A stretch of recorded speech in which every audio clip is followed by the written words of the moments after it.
Everyone that is prepared for this meeting, that has helped us with the study session and with the agenda tonight. A special thanks to Stacy and Brooke and John. A lot of work goes into the meetings to get us here to this point. So we're very grateful for all the efforts from the staff and administration. We will begin by not introducing. That's what I'm looking for. Excusing, thank you. Excusing board member Allen tonight. She is home and on Zoom, so she's here virtually, and we're glad that the technology allows her to be here for that. And we'll begin with the Pledge of Allegiance by board member Dickerson. I pledge allegiance to the flag of the United States of America and to the republic for which it stands, one nation, under God, indivisible, with liberty and justice for all. All right, we'll begin with our community comment portion of the agenda. And I don't know if we're still doing online comments. Are there any online comments? Okay. For those in the audience, if you have any comments or anything, feedback that you'd like to give, you have an opportunity to come up to the podium, and we'll allow you to state your name and give your comments. 2 minutes. And if not, we'll move on, but we'll pause and see if anybody has a comment for tonight. Yeah, please come up. Welcome back. Thank you. Hi. I'm Rachel Gull. I have kids at Old Mill and Timp Middle. Okay. So at the December 2021 board meeting, the board approved the purchase of camera and communication systems for Heber Valley Elementary for $237,496. As I understand it, there are already existing audio and video systems at Daniels Canyon, Timp Middle, and Wasatch High. Dr. Campbell cited several benefits, particularly for teachers, for the purpose of recording lessons for at-home learners, instructional coaching, behavioral assistance, and security purposes. As many of you are probably aware, there are several bills under consideration in the Utah legislature aimed at increasing transparency for parents in public education. One, for example, would allow parents the opportunity to review curriculum purchases at the district level. This is an excellent step toward ensuring parent voices are heard, but I can think of no greater transparency than on-demand high-def video recordings of actual classes. Yet I didn't hear any mention of the potential benefits to parents during the approval process for these systems. Imagine my fourth grader coming home telling me that his teacher had never explained what the next test would cover. That's easy enough. Let's review the tape. I would then have a very frank discussion with my child about the importance of active listening. Or imagine my middle schooler repeatedly informing me that after watching his daily dose of CNN 10, he feels like his questions and opinions are repeatedly disregarded and dismissed by his teacher. How better to work with the teacher in addressing the issue of intellectual diversity in the classroom than being able to review the class together? Transparency is good for parents, yes, but it's good for teachers as well. We're all lucky to have amazing teachers in Wasatch County. But I imagine some teachers pushing back against this idea may be feeling like parents want to spy or are looking for a reason to be angry. Or maybe they consider sharing video of their classes an invasion of privacy. In my opinion, there's no privacy when it comes to my child and someone outside of my immediate family. Parents don't want to battle teachers, we want to partner with them. So I propose that we send video links, make video links available to parents via their Canvas parent login, and communicate this widely throughout the district. Thanks. Thank you. You appreciate your comment. Okay.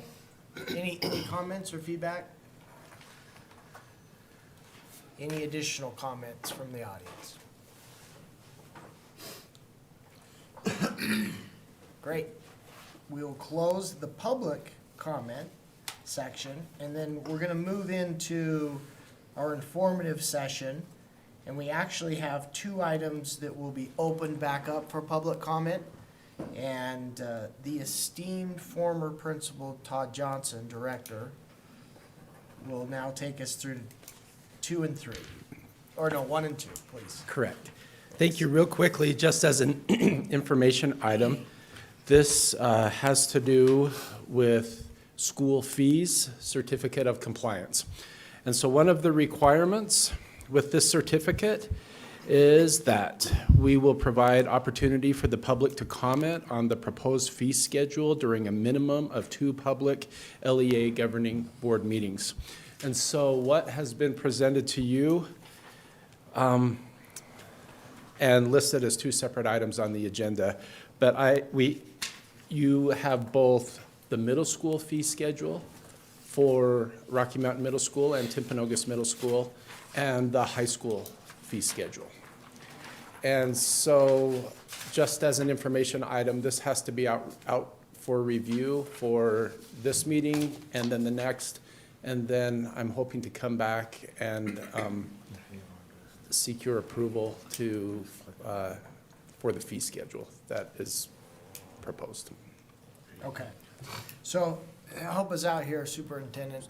Are we allowing for comment right now, or are we putting this out for comment and waiting? Or is it a combination? My understanding is this is out for comment, comment. and this will be on the web pages for both middle schools and the high school, and it will give the public a month to review the fee schedule before we seek approval next board So it meeting. does not need a public comment section during board meeting tonight? This is serving as the public comment section. Okay. Okay, so we will let you present the documents, Director Johnson, and then we'll open it up for public comment. That's what we're looking to do. Okay, So anything in addition to these? yes. To these So fee schedules? for school year 22-23, middle school fees, in addition to what is already existing, there is an added stage crew fee of $10 a year. Yep. And then also an added graphic design fee for graphic design intro 1 and 2 for $10 a year. Those are the only changes to the middle school fees, and the fees are the same for both middle schools. And so there wasn't an increase from last year to this year, there was just an Added additional fee? fees. Okay. None of the other fees were increased. Graphic design and stage crew.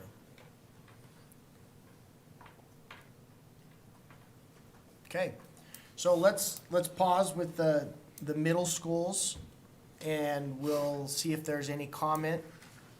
And it will be, those who are in the audience can comment on the school fees. And then if there's anybody online that wants to jump in, they're allowed to do that too. So, do you still need, okay, can we do this all together, Stacy? Okay. So let's Okay. go ahead and have you present the high school fee Great. schedule as well. Okay, so for the high school fee schedule, largely remains as constituted with the exception of there is an ACT prep and an AP test prep new fee of $25. And then, in addition to that, AP studio art, jewelry, drawing, painting, sculpture was increased by $10 for each of those classes to $65 for the school year. No other changes. All right. Okay, and then, so if this is informative, then I think you're fine. Well, Okay. you're great. Thank you, Todd, for sitting down, for coming up and then being able to sit back down. Thanks for sitting down, Todd. You do it well. I was just looking for you to sit Sit down. well.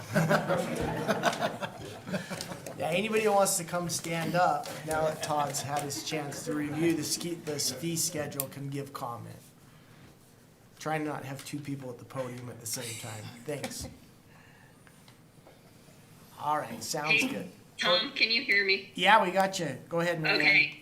I was just thinking it might be beneficial if, sorry, Director Johnson, you just sat down, but if you could just outline that there are ways that if our students and families cannot pay these fees, that we have outlined per state law and everything else, that these fees can be waived if our students want to participate. If you just want to outline that, I think that's just good for everyone to know. Fantastic. Thank you so much for the opportunity, and I hope anyone would understand that if they qualify for a fee waiver, that all of the fees on this schedule are waived. And certainly, it's our ambition that everybody gets an equal opportunity for education, and that by pursuing a fee waiver, all of these opportunities that have required fees in the past are given to any of our students. And we would hope that any families that are in need of that fee waiver would seek that from their building administrative team. And that's where you get it from your principal? You just see a principal or assistant principal, and I was always so pleased as principal when families would come in and pursue that. I think I would add to that, even if you don't qualify for a fee waiver and you haven't done the paperwork, you don't, maybe circumstances are that you've just recently fallen on some hard times. The culture of this district is we would never want to turn a student away because of a non-ability to pay.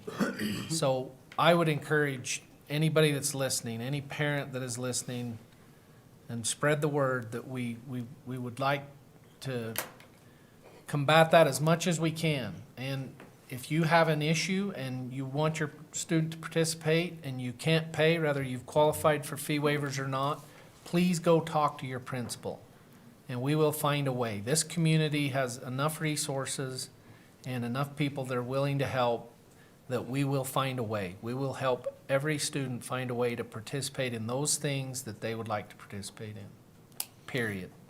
I've been so pleased as I've joined the district office team to see that as one of our district goals, we've recognized how important it is for students to be involved in electives and extracurricular activities as a connection point to their school.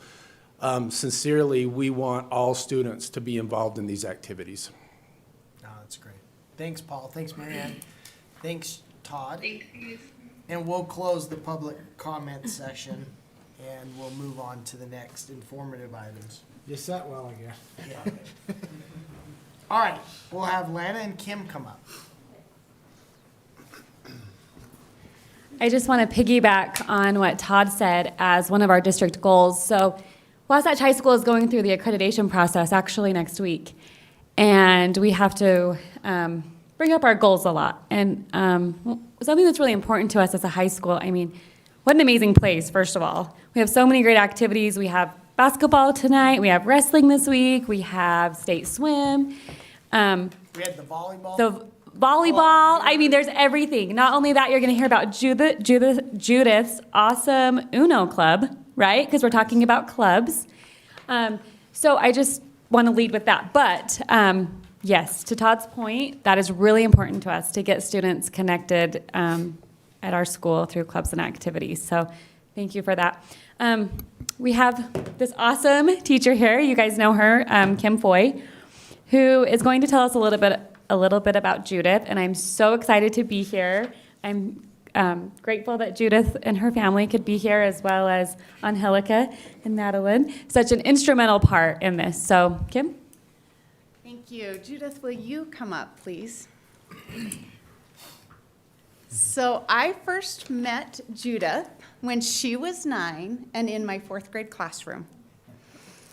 Back then, Judith was kind and thoughtful. And I remember she was an artist and always willing to help her classmates. You can imagine how great it was for me to run into my 4th grade kiddos when I moved up to the high school. And one of the first students that came and found me was Judith. Watching Judith over the past 9 years has given me the opportunity to see her as the helpful, friendly, accepting young woman that she is today.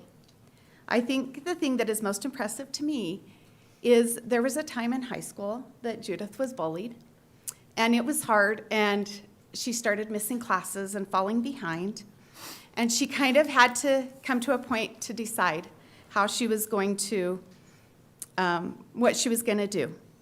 And it would have been easy to give up, but instead she held her head high and chose to reach her goal, which is to graduate. As a freshman, Judith began volunteering 2 times a week to help kids new to the country learn English. So I had started an after-school program to play board games with students learning English This was a non-threatening activity for students to practice their speaking skills. The success of the program depended on bilingual students to help run centers and play games. And so it was Madeline and Judith that would come 2 times a week and help me with the students that were new to our country. Judith promoted the acceptance that I needed to set the safe learning environment for students to attempt speaking. She and Madeline were both instrumental part of the success of the program. Today, Judith is a senior, and I have been able to witness this beautiful young lady grow from a scared girl who lacked self-confidence. Today, Judith is the president of the UNO Club at Wasatch High School. The UNO Club was created by Judith and a group of friends that realized a valuable lesson early on, and that is everyone wants a place to belong. The UNO Club meets during lunch with the purpose to create an accepting place for everyone to belong. Students are encouraged to come play a game if they don't have anyone to hang out with that day at lunch. And Judith is the welcoming person when they walk in. She introduces herself, and she finds a place for them to sit down and start playing a game. And I've been able to witness students walk in and they're unsure, and within minutes they're playing a simple board game, but they have a place to belong and they're having fun. The UNO Club has no barriers. They just wanted to create a club that was accepting and where everyone could belong. So I had the honor of nominating and endorsing Judith Gandaria Ruiz for a Dr. Martin Luther King Junior Youth Leadership Award. I was able to witness the characteristics of her social consciousness and action, and that's that vision of goodwill that Dr. Martin Luther King believed that people possessed. But there's a few additional things I want you to know about Judith. She has learned Japanese, and this year she is attempting to show her proficiency for a trilingual award in Spanish, English, and Japanese. She's a beautiful artist, and she will be a first-generation college student. And the reason Judith is able to reach these goals is because of her determination. But the reason I am so proud of Judith is because she truly is accepting and kind to everyone. I'm very proud of you.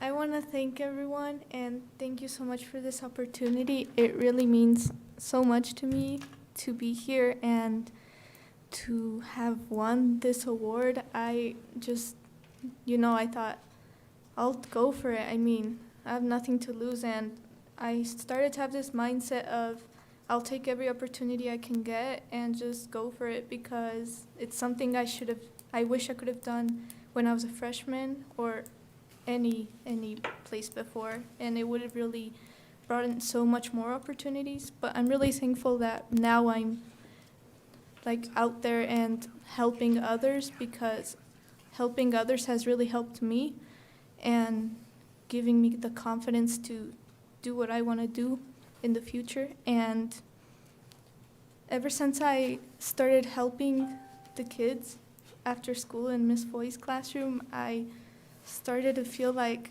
I really wanted to try and be an interpreter when I go into college and get a minor in Japanese and Spanish. And I really hope to get the trilingual certificate too, because it's something no one has done before, so I'm I should go for it and see what happens. And I also want to major in arts, since art has always been something I'm really passionate about. And I really want to thank Miss Foy, Miss Angelica, everyone. The UNO Club was something that really, I just loved how kids would come in and always ask for the UNO Club, asked when it was, and just having kids come in instead of being alone at lunch, it really, really means a lot, because I make an impact in others' lives, make them feel more included, and it's something that really needs to happen in schools in order for kids to feel safe and happy with friends and being social. And I just want to thank everyone for this opportunity. It really means a lot to me, and thank you so much.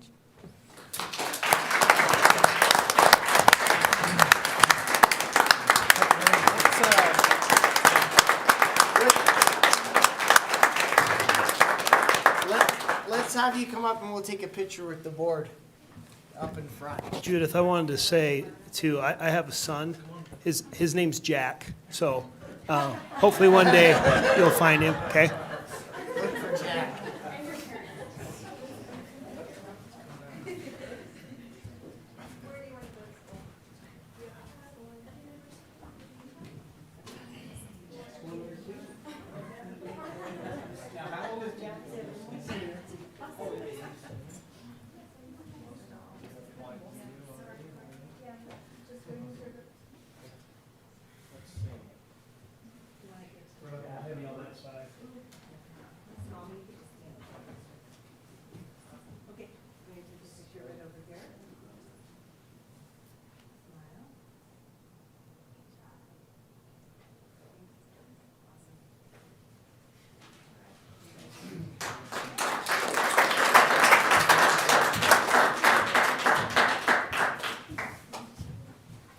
So Judith, tell us about the award. How did the University of Utah let you know that you won? And did you go down to the campus? Just curious about this picture. Oh, yes. I, got invited to the ceremony about all the winners of the scholarship. And it was like, I had an estimate of 7 of them, or 6. And it was just impressive how there's so many students I got chosen. And it's just a very great opportunity. I'm so thankful. And we went to the campus, and there they gave me my reward, and it was something very great. They gave a tour too, and I just felt like the U was a place for me. I just felt like it felt like home, and hopefully I get accepted and there just get my bachelor's if it's possible. It's great. Yeah. I know Board Member Bluth and I are University of Utah alumni. Anybody else here? Sean Kelly is too. Yeah, go Utes. He does this really well. Any other questions for Judith while we have her at the mic? It's a great story. Thank you for. I would just say, what an impressive young lady. You present yourself so well. We're so proud of you. It's so fun to have you come to board meeting where we often just discuss gobbledygook. And it's so nice to have you with us tonight, and we wish you the best of luck, and a big thanks to our educators that have been there for you and helped you along the way, and I'm sure your family is just so very proud of you, and we are too. Congratulations. Thank you so much for the opportunity.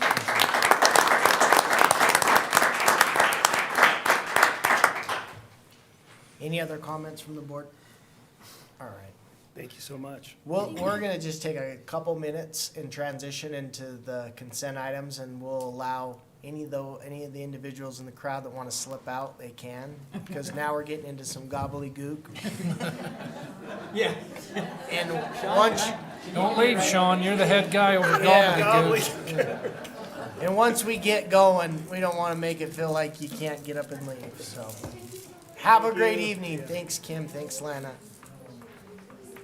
So, yeah, Mr. where she went to school, but that makes sense that she got the award. Yeah, I mentioned I gave her a scholarship. Okay. Thank you. I didn't. Together. Wait a second.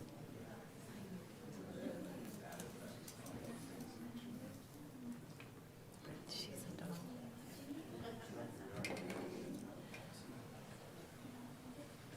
Okay, let's get back into the consent items. I'll entertain a motion that we approve the consent items as listed on the agenda. I motion that we approve the consent items Second. that are on the agenda. Second. All in favor? Aye. Aye. Capital projects, Francis, looks like we have you for 1 through 5. Please come on up. Good to Thank see you. tonight. Thanks Good for to being see here. you. As is typical in February, we bring the capital projects budget proposed for the coming fiscal year, so fiscal year 23, which begins in July 1st. The process, just briefly to go through and come up with this list, is things that on the maintenance side that we know need done, and then we meet with administration at each building and go through their requests, and then we compile that into the budget and then run that by Keith and Superintendent. The amount being proposed tonight is typical of what we spend in a budget year for the capital projects. I'm not going to go through every single project on here. I'm just going to hit the highlights for you, and then if you have questions about specific items, you're welcome to ask. As you'll see, there's a lot of concrete items. Those are just minor repairs to concrete or additions of concrete. We have the typical slurry seal this year. It's at Timpanogos Middle School and at Daniels Canyon. We keep those on a 5-year rotation for asphalt maintenance. We have a significant amount of floor coverings tonight on this. So we have the north wing flooring at J.R. Smith. We have the hallways at Rocky Mountain Middle School, and then we have new carpet at this building. So carpet and floor coverings typically at about the 20-year mark is when we try and replace those to keep them in good shape and update those. There is a significant amount of custodial equipment on here this year, you'll notice. More than other years, we do have a new individual in charge of custodians as of this budget year, and he's doing a great job and has identified ways that we can create efficiencies, which requires more equipment. And in today's challenging labor market, we're better off to put the money in the equipment and create as many efficiencies that way as we can. So that's why there's so much custodial equipment in here. We have a fire panel upgrade at Heber Valley. That's an original fire panel, so 26 years old. Boilers at Rocky Mountain Middle School, LED lighting at Wasatch High School. We're seeing significant electrical savings from those types of projects. On a typical year, one of these LED projects will save about $800 a month in power. Now, what that does for the district is power rates go up, and so hopefully it helps us keep our amount we're spending on power, down to the minimum. It also helps maintenance-wise, and it tends to be better lighting. We do have a couple of vehicles there on the end. It is also the year district-wide to renew our camera licenses. So we have that in there, and some additional maintenance equipment. So the total we are asking for the board to approve as the budget amount for the capital projects list for fiscal year 23 is $1,263,500. So the process now, we build this into the budget that will be adopted in June. And then on each individual item there, Francis will get a bid or a series of bids, and you guys will you'll approve each individual item on that list as they bid out. There are some on tonight's. They're going to be approved tonight. So this is just kind of a proposal of what we can expect down the road as you go out and bid all these items. Correct. So most of these items would be done or completed this summer or early fall. Summer's getting shorter and shorter, and so he has to get this all bid out so that they can get these done as soon as the kids are out of the building. But it'll be in next year's budget in all cases here. 2022, 2023 budget? Exactly, yes. And so we're going to see these a couple of times. We'll see it in the budget, and then we'll see them as they come through in individual bids. Correct. And the annual maintenance cost is in line with, that's about what we've been spending, around $1 million, correct, Keith? Yes, and Francis, throughout his career, has been fantastic at doing a lot of preventative stuff. So that, we do a lot of crack seals, we do a lot of slurry seals, so that we don't have a $400,000 parking lot project because it's failed. Yeah. So, you know, he'll do roofs, he'll do carpets, he'll do boilers at their you know, so that we don't have a 10 below day and the boiler goes out. Yeah. That type of thing, so. Well, yeah, there's something to be said about the schools that we currently have and the way that they look. We don't let deferred maintenance Right. go, which is great. There's also, you know, as we're having this, we're in the midst of this future schools project, I think that we've done some building tours, and I think it's demonstrated by Rocky Mountain Middle School, which, even though that school's been around for 20 years, as we were in that with our committees, that building looks, especially when it gets a new carpet, that carpet having lasted 20 years, it's going to look like a new building. And, you know, as people talk about quality of schools and how we build schools, I think that building is one of our first buildings that kind of fits in with this modern era of using these high-quality commercial products in our schools. And that school is going to look like a new school with some new carpet. Wasatch High School, this is our 13th year. You can walk over there on any morning and walk into that school like I did at 7 a.m. this morning, and it still looks like a brand new school. These schools that we're building today will last lifetimes. They're built to a different quality than some of our older schools, I think it's just relevant to the current discussion we're having with our Future Schools Committee as we try and come up with a 15 to 20-year plan, and we have to continue. You know, those members of our committee from the community, I think, have really started to understand that we're not trying to build opulent schools. We're not trying. We have no wasted space in our schools. They're designed efficiently.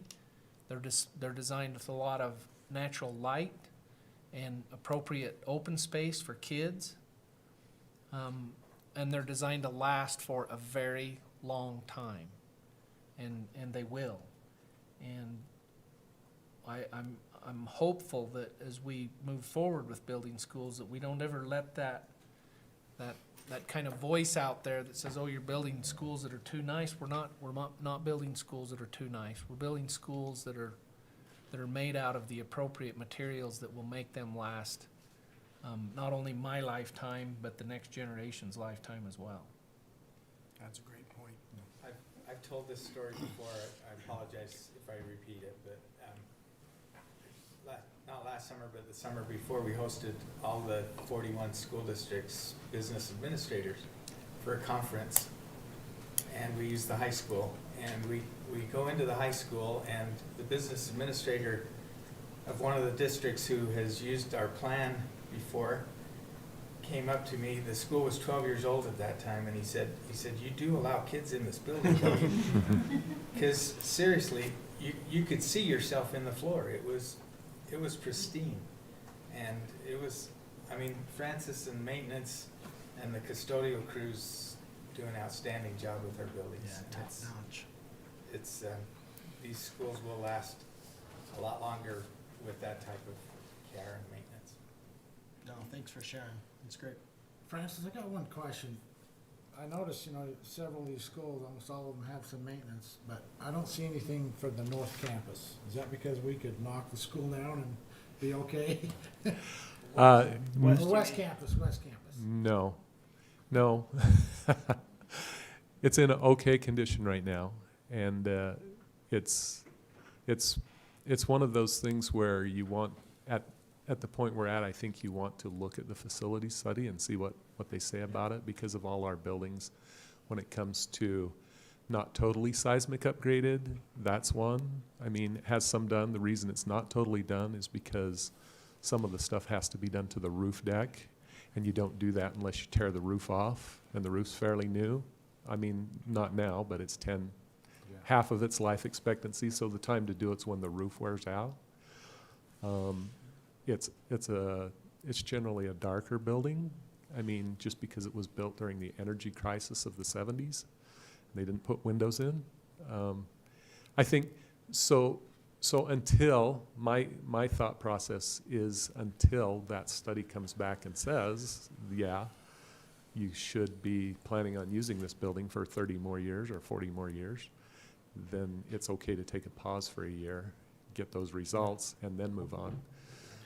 The mechanical equipment's in okay shape. I mean, none of it's original.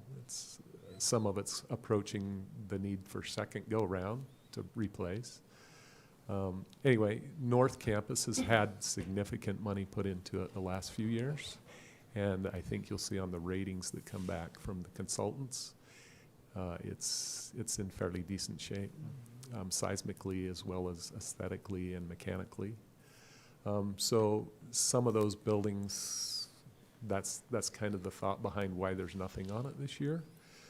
Typically, the school model of type Old Mill, I think was the first one we built, Daniels Canyon. That elementary plan, we don't typically see a lot of requests for changes, even at Old Mill's level where it's now 16 years old. And we go to meet with the administration and it's like just very basic stuff, nothing that the space doesn't meet what we need type stuff. So that goes to show the newer buildings we're building are the correct buildings, not only for the day we build them, but for the future. So that's kind of the thought process on why some has some stuff in there and others do not. Well, I wasn't suggesting that we add to the bottom line. Yeah, thanks. So yeah, if Wasatch High School West Campus is a permanent structure, then yeah, we'll be needing to start replacing more sections of roof and doing those seismic upgrades and recarpeting and adding some skylights and new mechanical equipment starting to each year type stuff again. We have done a lot to that building over Oh, I'll bet. So And I anyway. would remind the board that, and the public especially, that part of our contract with GSBS is not only the planning process they're leading us through, but also a technical evaluation of each building in the district. And they're bringing their engineers and architects to study those buildings and to look at them. And they do have an increased focus on North Campus, Midway Elementary, J.R. Smith Elementary, and West Campus, because those buildings were built in a different era than everything else has been built. And we're anxious, not anxious, but we look forward to, there'll be a board meeting when a very detailed technical report will be given to the board on each of those buildings. And from there, we'll have some decisions to make. Sounds good. Okay, so I'll entertain a motion that we pass the capital projects that was presented by Francis for 1.2. 63500. Thank you.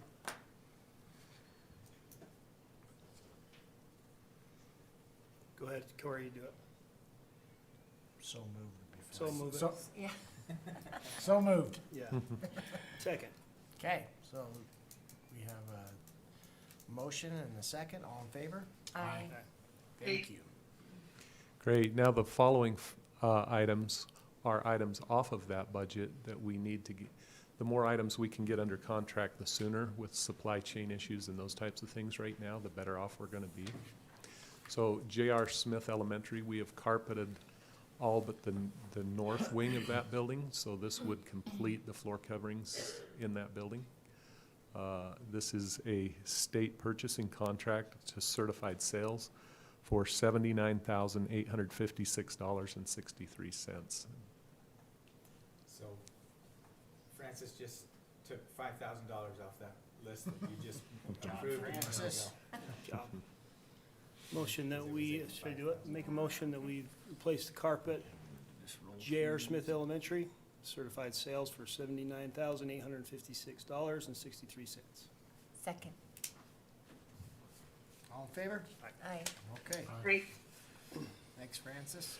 Next item is a fire panel upgrade at Heber Valley Elementary. This is from the company Professional Systems Technology. It's a state contract, $45,702.54. Keith, how much did he save us there? About $4,300. Francis, are you just trying to make yourself look good? So you Actually, shot high and- actually, it's easy to come up with the budget amount when you have the amount. The reason there's a few more dollars in there is inevitably there's something that comes up while they're doing it. So, Contingencies. yep. Okay, so motion to approve the fire panel upgrade for Heber Valley Elementary for $45,702.54.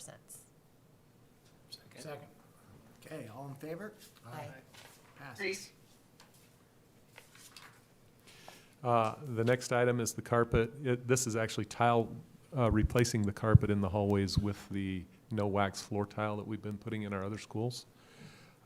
This is a state contract, certified sales, $163,676.55. And this time we saved $6,300.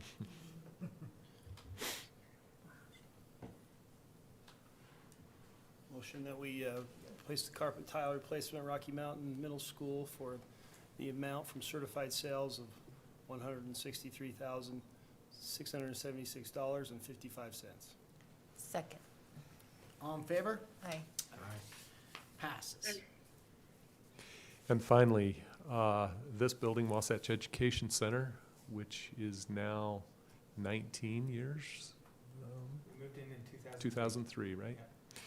Yeah. So this is replacing the carpet at this building, state contract, certified sales, $86,751.22.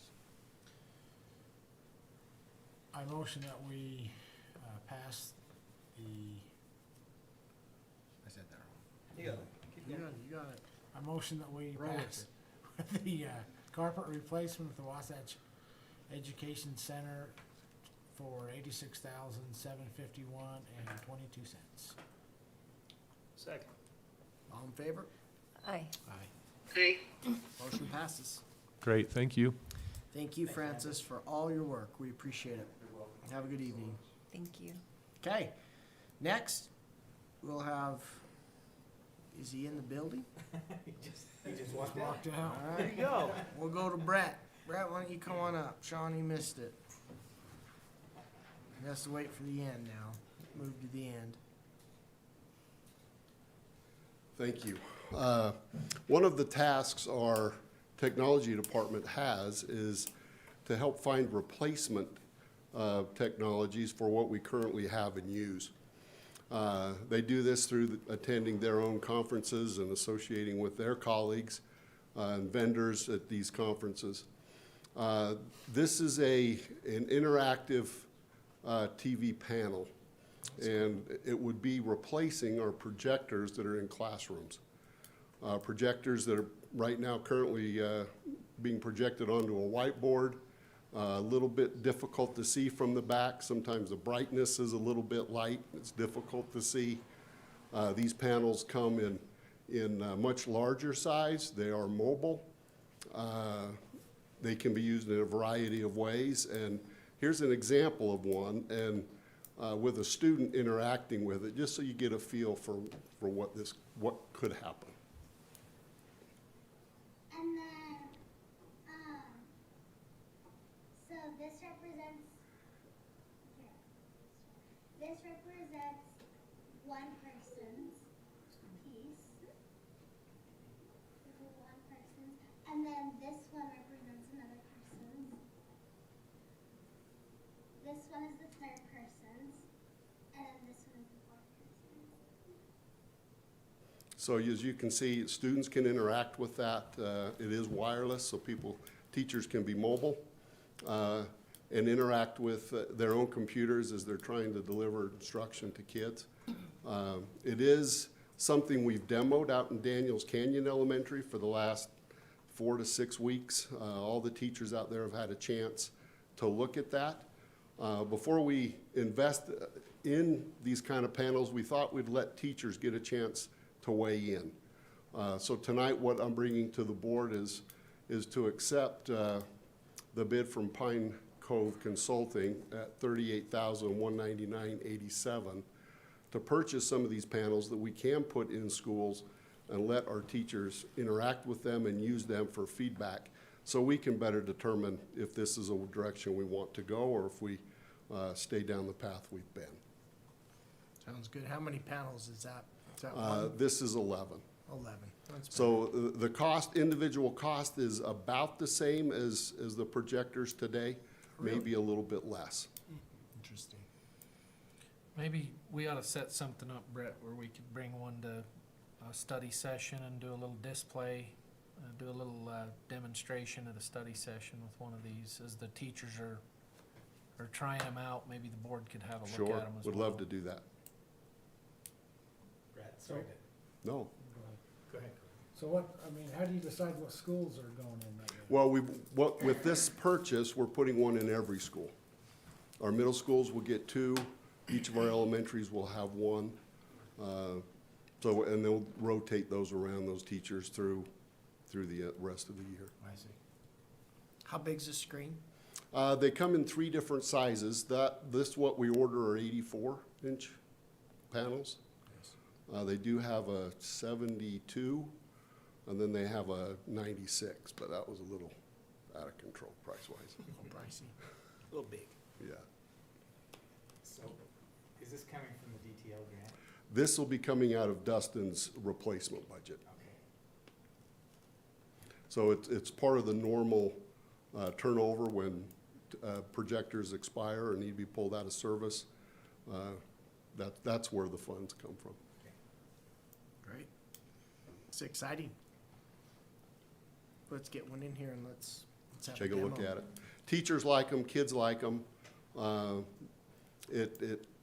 It engages them with some of that work like we saw today with fractions and that kind of thing right at the board. And teachers like it. It's mobile, so it's not fixed. They can put it anywhere they want in the classroom. Small group, large group. We think there's a lot of power in what could happen with a panel like these. Excellent. Any other questions for Brett? Okay.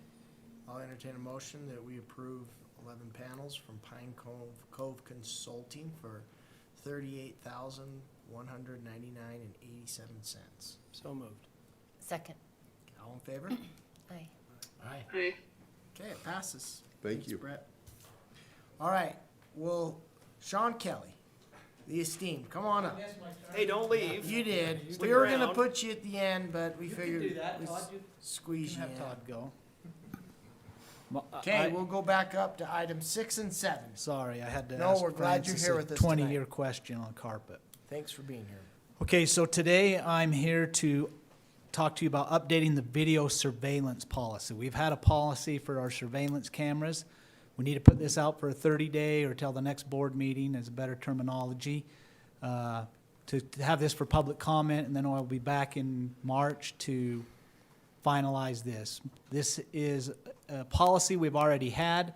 It's updating some practices that we do. It's extending the duration of the time we keep.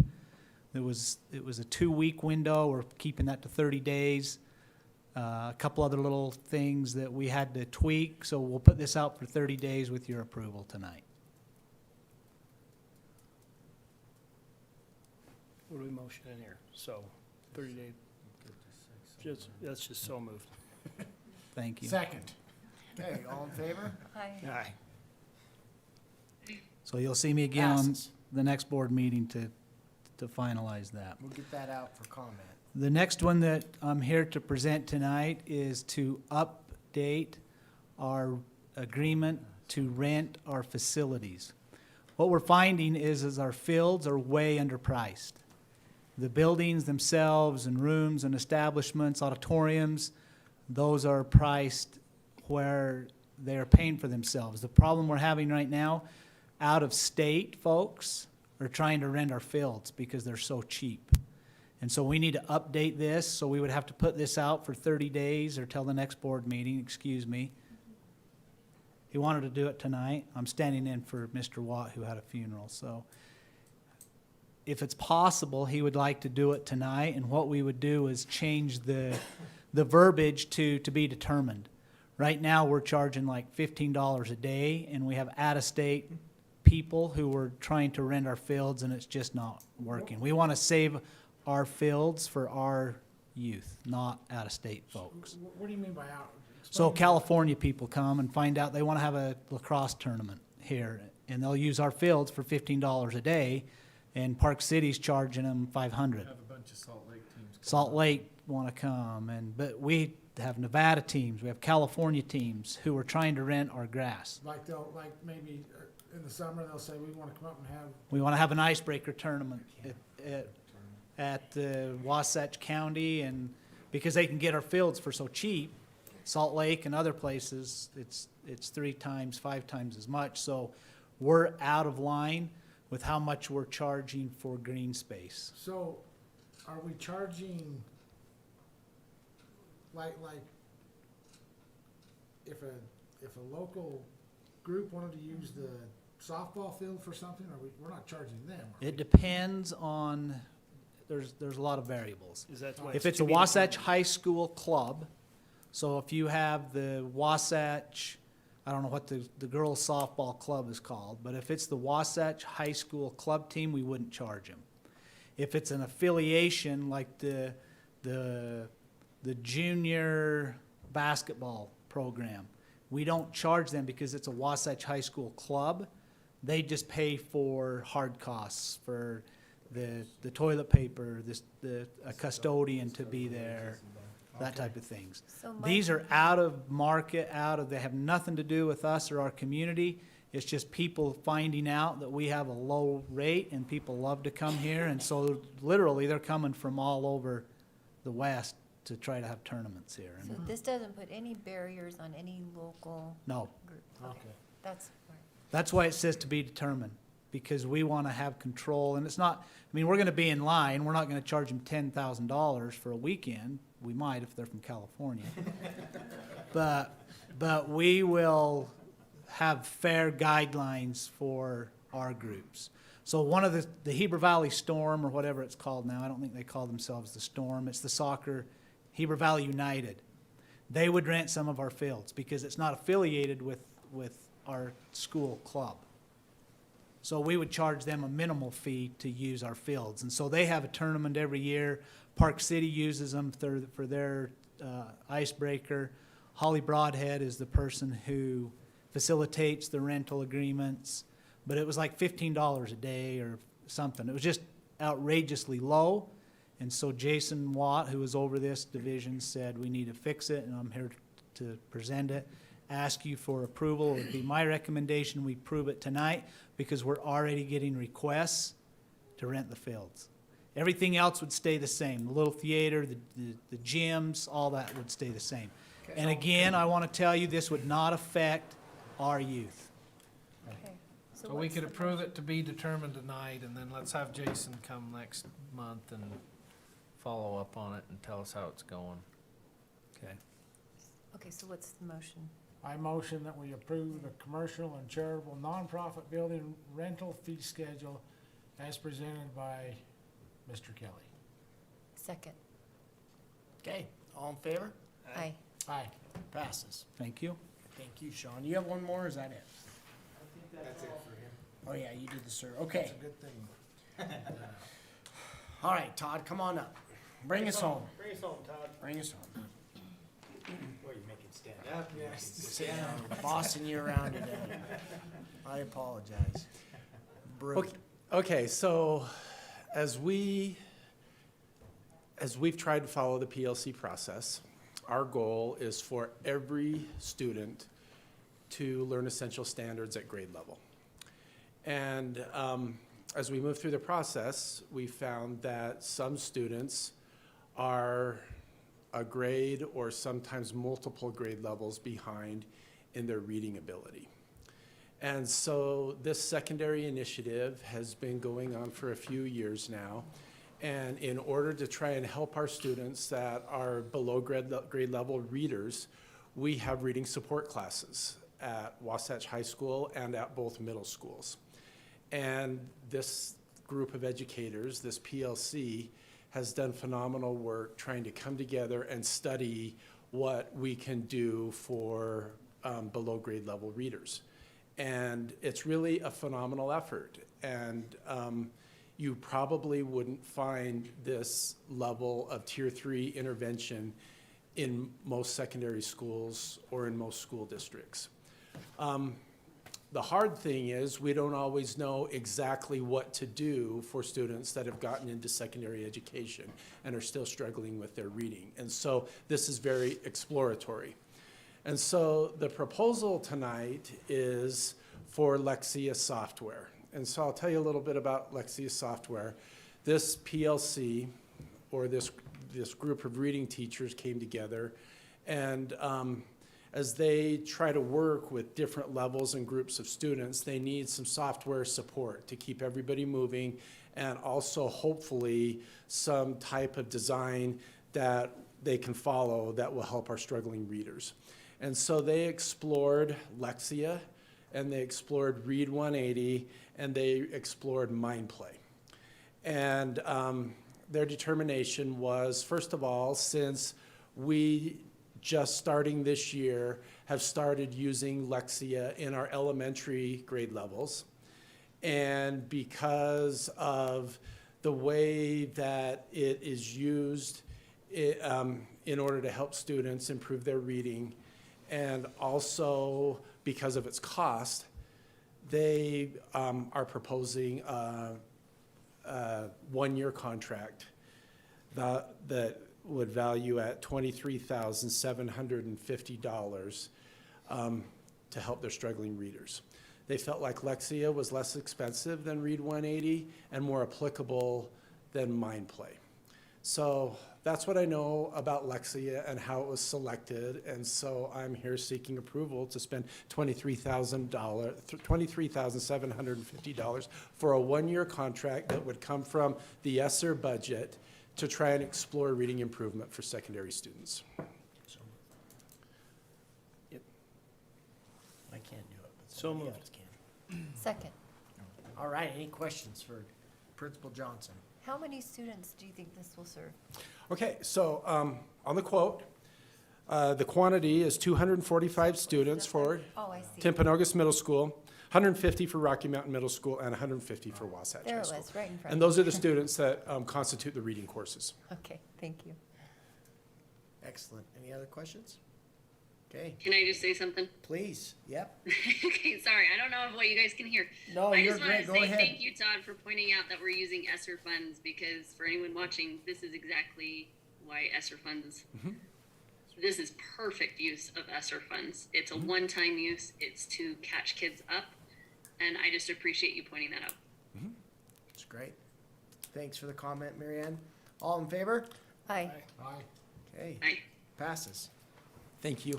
All right, that wraps us for the agenda items. The one question that I have for, I guess it's for you, Superintendent, is today during our study session, we had the volleyball club come in and give a nice presentation, and they've written a resolution to ask the board to support the volleyball club becoming a sanctioned sport. And it's well-written, and it outlines their objectives, and in the timeline that they want to ensure our support is heard and pushed out to the voting members. Is that something that we can add to the agenda and vote on tonight? Or do we have to run that through some type of pre-approval process? Because I'm trying to think when we would be back to do that prior to. Because in my mind, I think that we'd like to write up a letter that included that being, that resolution already being passed and sending it to everybody. Well, I'm I looking think, for some guidance I on think that. from a very technical standpoint, you know, an action item has to be on the agenda ahead of time and posted. I would think a resolution, especially a resolution of this nature, I'm not sure that it's gonna draw the ire of anyone. I can't imagine who. We're trying to support a a volleyball, a volleyball program being sanctioned by the state. So I'm just trying to think out loud here a little bit. Yeah. I don't know if you have some insight, Keith, Keith? but I think that This would be the resolution. I wouldn't not. Why don't we do I it would and feel see what comfortable. happens I if would feel somebody comfortable We'll ask for with, forgiveness later. of directing the board to Yeah. go ahead and go ahead and try it. do If it. we Get some kickback. if we get some kickback, we'll deal with it. All right. So, I don't think I can make this motion, but I'll entertain the motion, right? That we approve the volleyball resolution that states now, therefore, let it be resolved that the Wasatch County Board of Education fully supports the sanctioning of the boys volleyball as an official high school sport in Utah by the Utah High School Activities Association. Be it further resolved that the Wasatch County School Board strongly encourages that the UHAAA Board of Trustees to do the right thing for kids by voting in favor of sanctioning volleyball as a boys' sport, as an official sport in Utah, to provide equal opportunity for both boys and girls to play volleyball in representing their high schools. So moved. Second. Okay, all in favor that we pass this resolution? Aye. Aye. Resolution passes. Well done. All right. Made a lot of volleyball players happy. Yeah. We'll put a letter together here in the next couple of weeks and get it sent out. Okay, we will turn the time over to the superintendent for any informative feedback or comments, and then we'll adjourn.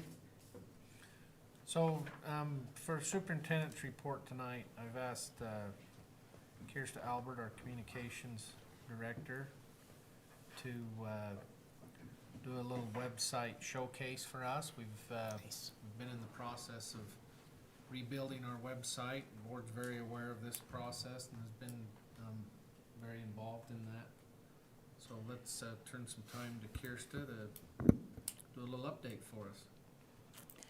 Thank you. So first I'm going to put up a timeline of where we are to give perspective as to where we are in the process. So last August, in spring of 2021, we put out an RFP for new sites and realized that what we might just be getting into is a similar type of platform that we already have, which is not very user-friendly to folks who don't have programming abilities. It started to get really content heavy, and it was just time really to possibly scratch it and start from scratch. So we have we engaged a programmer to build us custom WordPress sites. And I'll show that to you in just a second. They're so much easier for school site personnel to use. Just more intuitive, easier to maintain the look, and they have a few more bells and whistles than we have right now, but not so many that it would bog down the actual design of them. So if we go through in September and October, we then utilize the same freelance programmer to help with the Future Schools project sites. So at the same time that he was working on the content migration from our old sites, he started to also help us out with our information portal for the Future Schools project.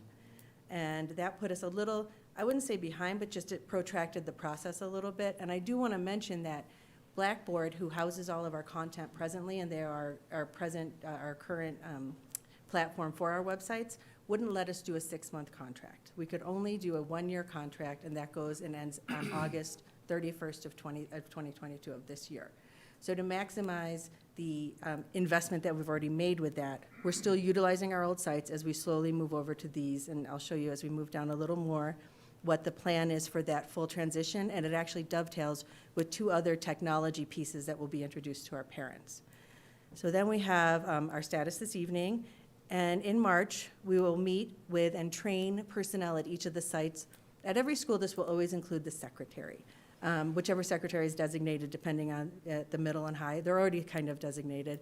The high school's already designated one of their instructional coaches as the website person. Matt Sproul's going to take it over at the high school. And that's going to be critical so that they have informed and trained personnel at each school so they can update their sites quickly and easily and have the most current, helpful parent and staff information possible.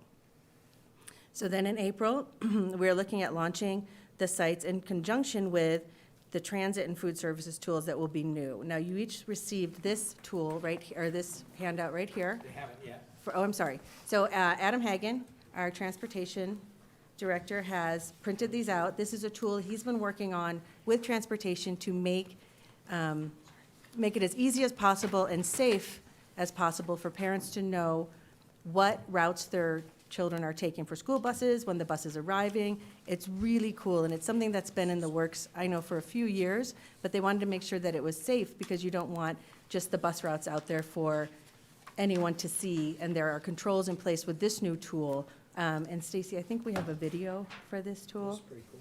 It's just a minute and a half. At the same time, while Stacy's queuing that up, Darren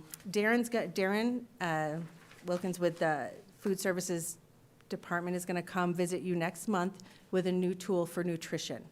Right now, I think we all know, most people would maybe be surprised that the #1 visited site on elementary school websites, the #1 visited page is the menu.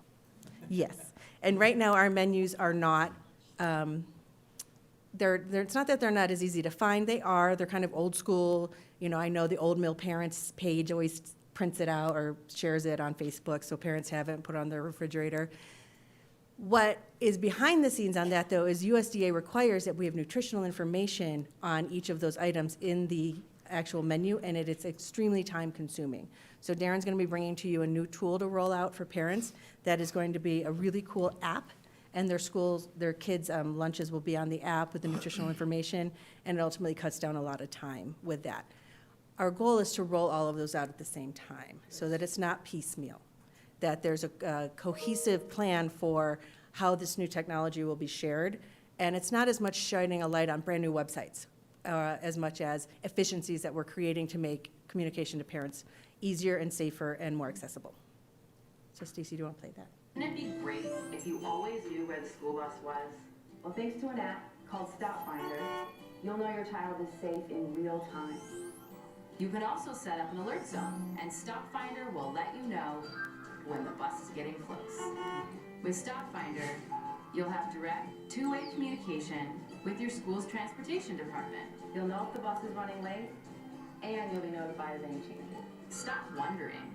Go to stopfinder.com.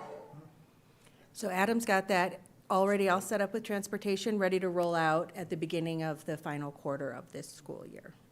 But with a tool like that is a major parent campaign to encourage use. If they don't take up the app, it's not worth the app being updated by transportation. So if we're doing a major communications rollout of this type of information along with the new sites, with the new food services tool, with the nutrition tool, and with the Stop Finder, I think it's going to be a really exciting opportunity for parents to see all the ways that we're addressing their concerns and the issues that they might have every day with their kids. So then I'm going to go show you real quick this. Oops, I lost my connection. I'm sorry. So I'm going to go back on here and to the website. Dun, dun, dun. So here we go. Okay. As you can see, it doesn't look thematically really different than our current site. It's just cleaned up. And we had direction from the board to not necessarily emulate, but go in the same direction as another school district and the simplicity of design and usefulness. And so what we have, this is really just it. That's the whole homepage. It's easy to have current information. Here we have JROTC, we have last Friday night's honoring of former board members at the basketball game. We have the COVID dashboard.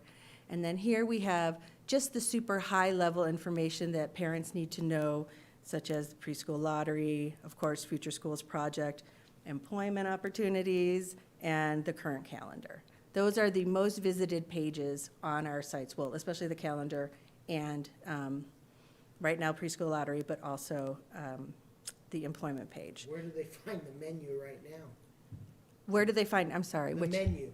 for school, for the lunch? It's deep Deep, inside so of deep. each of the elementary sites. So it would be under for parents or in the site shortcuts down below. Okay. So then if we look at, and what I want to point out really quickly, and you're not the back-end users of this, but for the many employees who do use this process, who do use these sites, all of your tools are right here, okay? So this is where you go to make your updates. In the current version of our website, it's deep, it's, you have to go into Site Manager, it's not super user-friendly. And then you have to dig in, you have to post, you have to go back and see if it looked okay. Whereas with these new sites, they are just super easy to update and to see immediately if what you have created looks the way you want it to look. But I'll show you and so what the programmer has been helping us with, each of the sites, as you can see in the upper left corner, as I scroll down, they've all been updated and almost all of their content has been migrated over from the old sites. The next step in this upcoming month is to sit down with each of the school's principals and their designated web person and their secretaries to make sure that we have what they want and what they don't need, but to also maintain the goal of keeping them really streamlined, really user-friendly, and easy to navigate. So here's the high school. And this is the same idea. I don't have what they'd want. I just sort of winged it. These are current things that are happening right now. And then they can do news, but right now, this is all it is. And this is the model that we were looking at with another school district where their individual school sites are just really simple. And we might sit down with Matt and with Justin and, and he might go through and be like, we don't need all that.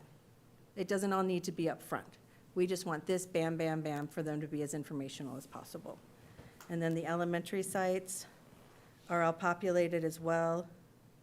And you can see, but they still need to have that sit down with the school itself so that we are responsive to their needs with the sites, but also maintaining the desire that they stay. See, look, here's their school lunch payments, but their menu would be just down here, food services. So do you have any questions about the process or where we're going with them? These schools could decide to use the sliders. I think they will because the elementary schools are doing an amazing job with their social media right now and all the amazing photos that they're sharing out. And this is another place to share them. No questions, but it's exciting and it's just what Is I it what had you want? imagined, yes, so I'm thank so you. glad. Thanks for all your hard work. Thank you. This change was very board-driven. Came about at our last board retreat.